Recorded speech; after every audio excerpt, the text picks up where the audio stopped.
Happy Tuesday, Seahawk fans. Tyler Jones here with you. Appreciate you joining us. On today's show, we have the latest Seattle Seahawks news and rumors as we're going to talk about the possibility of signing Melvin Gordon. Also, the Seahawks have added a defensive tackle. We'll tell you who that is and more coming up in just a few moments from right now. Before we do, though, if you want the Seahawks to make the playoffs, and right now if the playoffs started today, they would be in. If you want them to be in the big show, then smash that like button. I've been told the Seahawks have a much more likely chance to make the playoffs if you like today's video. So don't jinx it. Why take a chance on it? Go ahead and like today's video if you want to see Seattle in the postseason. We begin today discussing Melvin Gordon. The Denver Broncos have waived Melvin Gordon after the 22-16 loss to the Las Vegas Raiders on Sunday. Gordon, at the time of this taping, still has to clear waivers first, but then would be an unrestricted free agent. It is expected that he will not be claimed on waivers by any team and that he should be a free agent here within the next several hours or so. With that, what's the background on Melvin Gordon? Well, a former first-round pick out of Wisconsin, played for the Chargers before transitioning over to their division rival, Denver Broncos. He was a two-time Pro Bowler back in 2016 and 2018, set a lot of records in college at Wisconsin. No doubt a very talented player, but there is one glaring flaw that we'll get to here in just a second, and the reason why he was released. I'll explain what that is in just a moment, but before we do, though, here's your chance to weigh in on the idea of potentially bringing in Melvin Gordon. The rumors are swirling. Could he be headed to Seattle? Is this something you want? If you want to sign Melvin Gordon and bring him to the Seahawks, type S for sign. If not, type P for pass. That's okay, too. Be honest with me. Tell me how you feel. If you could make this call, if you were the GM, John Schneider, what would you do? Would you sign Melvin Gordon or would you pass on him? Let me know in the comments section below. The million-dollar question with Melvin Gordon is, can you trust him? I mean, at this point in time in his career, as an aging running back, he has had a fumbling problem. In 10 games this season, Melvin Gordon fumbled 5 times. 2 of those were lost in some crucial moments.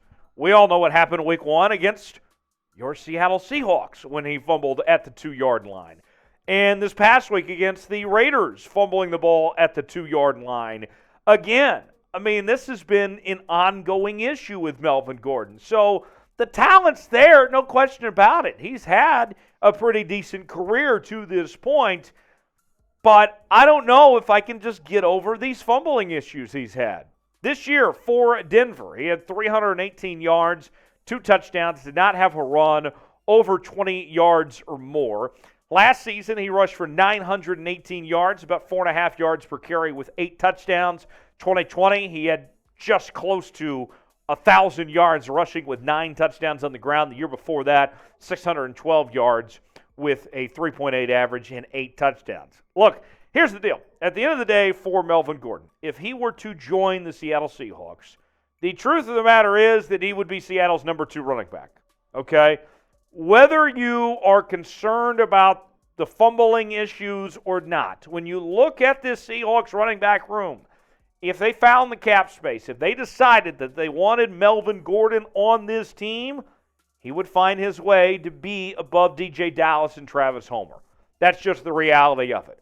Even with the concerns when it comes to protecting the football with Melvin Gordon, he's still better than DJ Dallas and Travis Homer and Jones, the back they brought in from the New Orleans Saints. Look, DJ Dallas and Travis Homer both played really well in the preseason, but we haven't seen much from them. Granted, they haven't gotten a whole lot of touches, but there's something going on here. There's a reason why those guys aren't getting those said touches.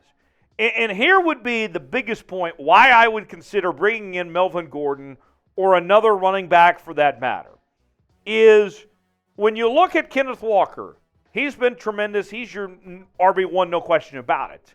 But you can't overwork him too much. You have to have two good backs in today's National Football League. So the case to be made for signing Melvin Gordon is, look, you need somebody to take the load off Kenneth Walker, potentially.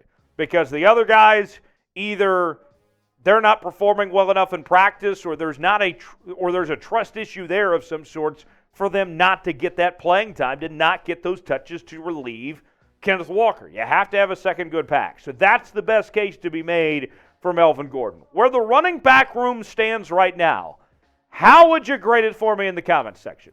A, B, C, D, or F? Put a letter grade on it in the comments section, what you would grade this group. Very curious what you guys come up with. Let me know in the comments section where things stand right now. Obviously, when you have Kenneth Walker there as a great number one back, it's got to be at least a C. It's a passing grade for sure. But concerns beyond that, just because we haven't seen those other guys, where would you grade it? A, B, C? I don't know why you would give it a D or F, but if you would, tell me what your grade would be for this Seahawks running back room right now. Today's show is presented by Established Titles. Established Titles is a fun and novel way to preserve the natural woodlands of Scotland while helping global reforestation efforts. It is a project based on a historic Scottish custom where landowners are referred to as lairds or lords and ladies in English. Title packs give you at least 1 square foot of dedicated land with a unique plot number on a private estate in Eddleston, Scotland, and an official certificate with a crest. We plant a tree with every order and work with global charities, One Tree Planted and Trees for the Future, to support global reforestation efforts.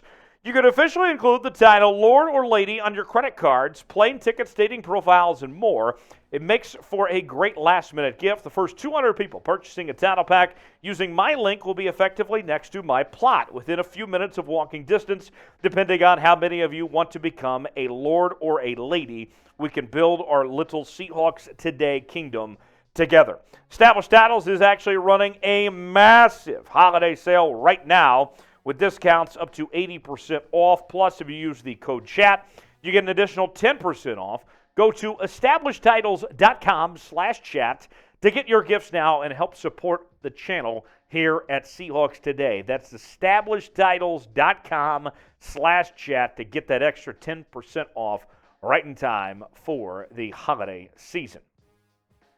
So the mystery player who the Seahawks ended up adding to their practice squad is defensive tackle Jarrod Hewitt. And he should be a familiar player to Seahawk fans, as it wasn't too long ago that we saw him in a Seahawk uniform. Back in the preseason, played in 2 games for the Seahawks, played the final 2 preseason games against the Bears and the Cowboys. He is a second-year player out of Virginia Tech. In those 2 games that he played, a little bit of production, 6 total tackles in the preseason. Obviously wasn't enough to stick around, but the Seahawks decide to bring him back.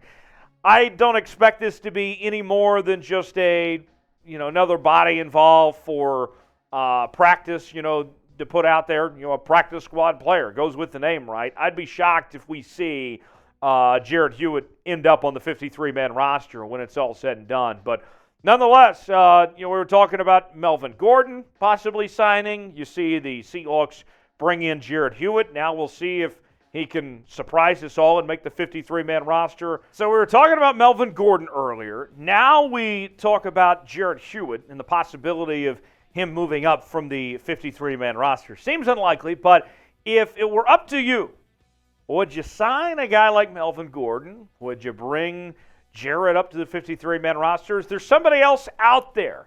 I'm very curious. Name a player for me you think the Seahawks should sign. And if there isn't anybody they should sign, tell me why you don't think they should sign anybody. Very curious what your answer is. Name a player they should sign, or tell me why they shouldn't sign anybody. Let me know in the comment section below.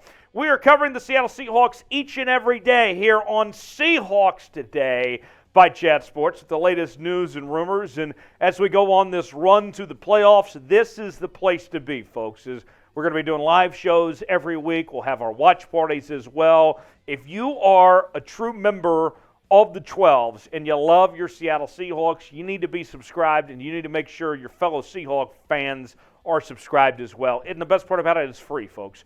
YouTube.com/SeahawksTV, and I'll see you next time here on Seahawks Today.